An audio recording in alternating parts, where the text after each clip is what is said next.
The whole principle of everything we've ever talked about and recommended to people is that these tools are completely adaptable. Hi there, Colin Bryce, Managing Director of Cobry here, following on from my colleagues' exciting series of videos on working from home. And the guys asked me to talk a little bit about what it's like, this shift to working from home for running a company, from sort of the overall perspective rather than looking at a specific tool.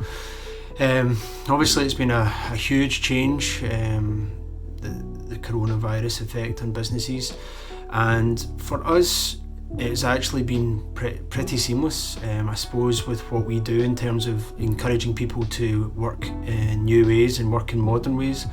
We'd be pretty disappointed if that hadn't been the case, but it certainly did prove to be. So we switched to working from home at least 1 week before the official lockdown, so it's been a while now, and it's been pretty seamless. I think the hardware and software that we use is designed to be completely adaptable, so the whole principle of everything we've ever talked about and recommended to people is that these tools are completely adaptable. So there's no concept of VPNs or dialing in and all this old-fashioned stuff that's unreliable. Everything's through the browser, so you just go home and you keep working. So that was very much how it panned out for us in that transition. So that helped a lot in terms of dealing with the challenges presented by Corona.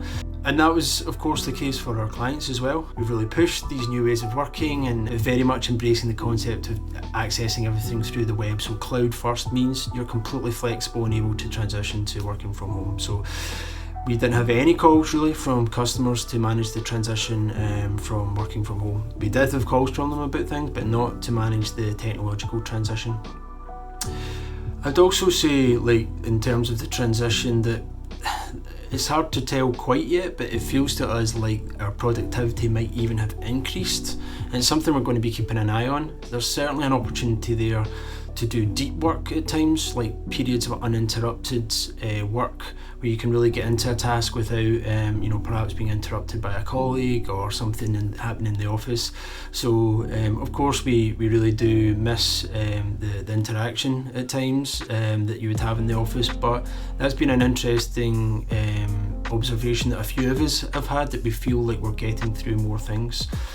Another interesting sort of part of the transition has been how we communicate, because obviously when you're in an office you can very quickly interact around things. An important note that I've noticed is the importance of asynchronous communication. So i.e. when you're maybe not in the same place at the same time, or which is definitely the case now, or whether we're talking about in the same time period. So maybe somebody's working on something early, somebody's working on something late. So that sort of asynchronous contact is email or messaging, where people can pick up conversations as and when it suits them. That's become a really big part of how we work. It was always part of it, how we worked anyway, but that's only increased with the transition to working from home. Another area I wanted to look at as part of the transition was the well-being of the team, and that's been a big part of my concern. I guess at the very top of that, I've learned that looking after me is very important. That can be easily overlooked in the sort of the whirl of trying to think about different government schemes that are out there, what's happening in the news, what's happening with customers that are due to pay you, what's being billed, what new work are we able to try and find, all these sort of typical things that you might be distracted by, but sometimes it's easy to forget about yourself and how you're doing. So I've definitely learned to take a bit more care in that front, because I think certainly there was quite a period at the start where I was really maxing myself out, and you push yourself even further and further, and sometimes not having that workplace home separation can allow that to sort of bleed, and you end up doing more and more. I think we've also all learnt that structuring our days is really important, not allowing getting up to drift too late into the day, trying to get up at a regular time and have meetings booked in, or making sure that your day's structured, looking at your calendar, making sense of your day. And I think in getting that structure, we've also learnt to not have too many meetings. I think again early on we probably had too many video calls crammed in, and we're back-to-back video calls, which something that I think a lot of people have talked about is how tiring video calls are compared to a traditional sort of old school telephone call. So we've kind of learned not to have too many of them back to back. Also allows you space to unpack the actions from that call, and allows you some continuity to act on what's actually discussed in the call, rather than just rattling from one call to the next. I've also emphasised for the team the importance of looking after themselves, so lessons learned about me, but also thinking about them. Make sure you're taking breaks. Working from home can be quite relentless, so really try and factor breaks into your day, ideally at some point involving exercise, which the team will think is pretty funny coming from me. Even I have been going for walks and things like that, which I've actually loved, and been trying to sort of suggest that to the team as well. And I think it's obviously been a big thing with so much going on, the idea of flexibility and giving everyone the chance to work in patterns and ways that suit them, because with so much going on and maybe family things or lots of different issues going on that people need to take into account, it's important to have that flexibility. And again, the sort of asynchronous capabilities of the tools we use in G Suite, where it's really easy to participate no matter what device you're on, so that really helps sort of facilitate that flexibility that has been important in recent weeks.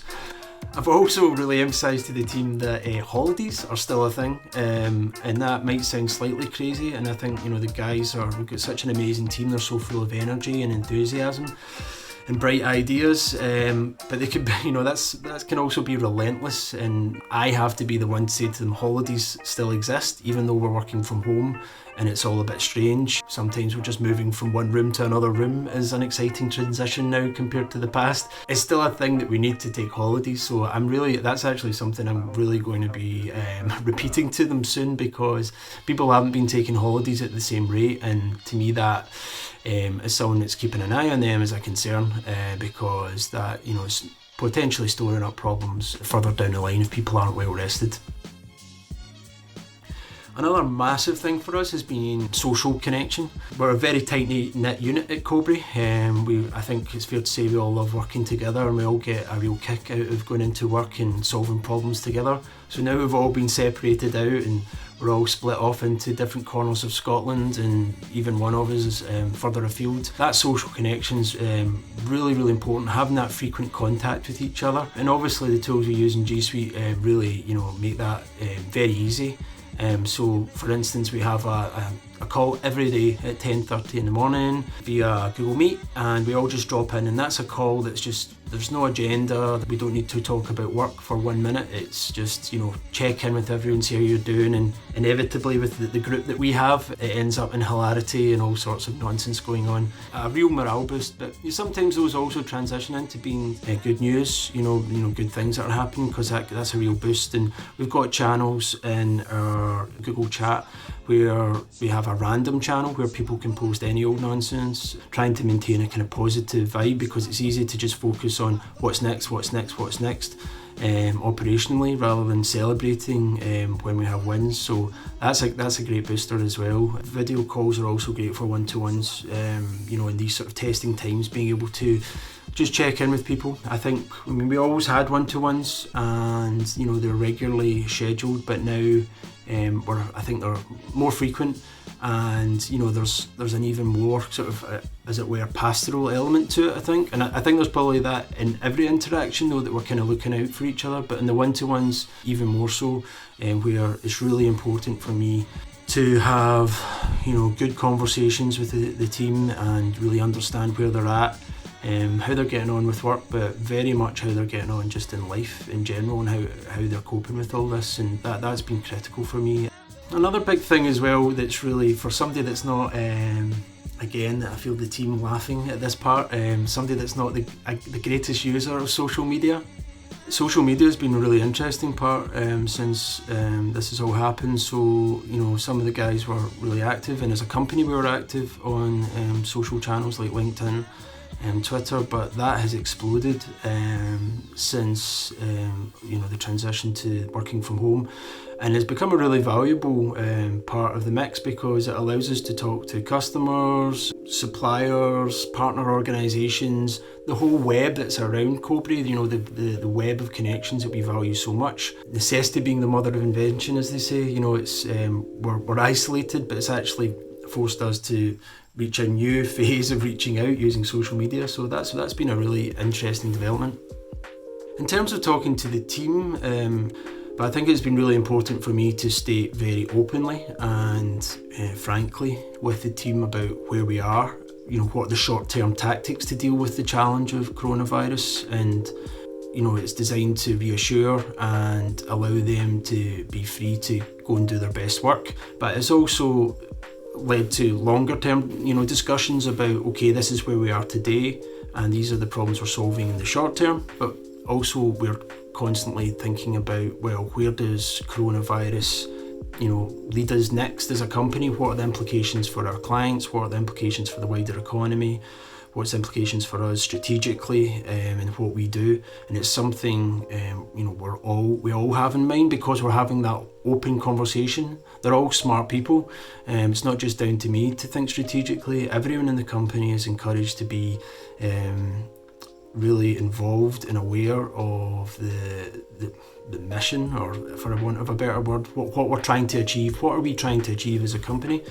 And by having them all on the same page, and we talk about these things a lot, it means we're all really engaged. So it means the activities, when we're under pressure and we're going through tough times like these, it means the energy is really aligned against those short-term tactics, but also the medium to long-term strategy. Part of that is being frank at times and saying, I don't have the answer. It is unclear. Obviously I've done do a lot of work to understand what's happening with coronavirus and what the implications are, and I try to communicate that as clearly as possible. But I certainly don't have all the answers. No one does. So I think it's important not to pretend that I do with the team, and have open conversations with them.